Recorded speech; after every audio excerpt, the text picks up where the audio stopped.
Howdy ho, guys and gals, it's Brad, your friendly neighborhood Tool Bear, back again here in the old den of tools, and today we're continuing our series on shop essentials. Stuff that beyond the basic tools, the stuff everyone knows that they need, this is the stuff that can bring your project to a grinding halt when you don't have it. So today we're going to be talking about the Klein circuit breaker finder. Now, I've used lots of Fox and Hound-like devices over the years, mostly with low power electric stuff like Cat 5 and Cat 6, stuff like this. But I had a project here. We bought an RV recently, and I was trying to figure out what every outlet, what circuit they went to, so we could figure out, balance the load. That's a big deal in an RV. But you know what? If you're buying a new house, you're getting a new apartment, you're restoring a project, something like that. Knowing where those circuits go, that's a big deal. And you want to make sure those circuits are off, completely off. When you go to stick a screwdriver or something else in there, you want to be safe. This is not a joke. So anyway, I found, Klein's one of the go-to names when it comes to Sparky kind of related stuff. And so when I went to do this project, that's who I turned to. And I got to tell you, this thing is fantastic. Let me show it to you in action. And of course, the first step with this is taking the transmitter portion, which is your basic outlet tester, just like you'd see from any hardware store with a GFCI, check on it as well. Anyway, you just pop it in the plug, and it's going to tell you, not only is it going to transmit, but it's going to tell you the status of the plug there. You're going to get your lights there and tell you whether you've got good power, good ground, all that. And there you can see I've tripped the GFCI. Now, this plug doesn't have the breaker on it, so let's go into the bathroom where that breaker is. Now, I've already reset it just to show you how this works. The light there, that's because of the angle of the camera there. Sorry about that. The lights are on. It's kind of weird there. Anyway, you press the button, it trips it, you reset the breaker, and that's how you test to see where it goes. Now it's easy. You just press the power button, you run this over your breaker box, and you may get some false positives, so go back and forth a few times. When you get this right here, when you get the red and the green light and the tip goes off, that's the important thing. That green tip has to turn off and the red light has to be on. That's when you know you're on the right breaker. Anyway, as I said, scan the whole thing just to make sure you're on the right one.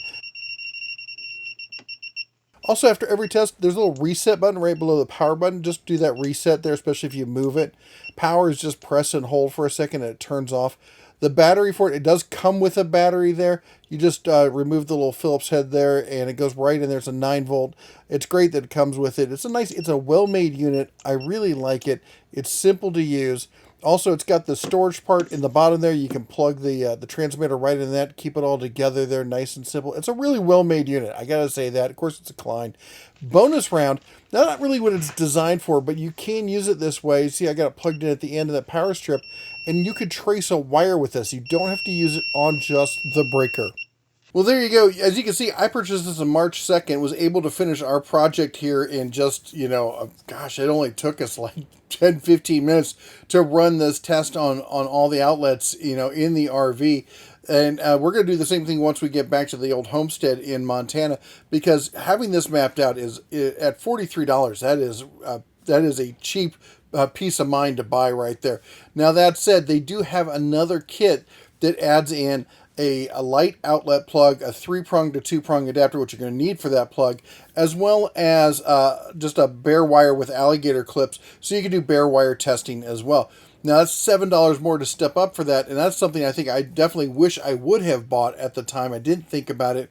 And you can pick up that accessory kit separately, but it's going to run you $16. So a lot better there to get it with the kit than try and buy it separately.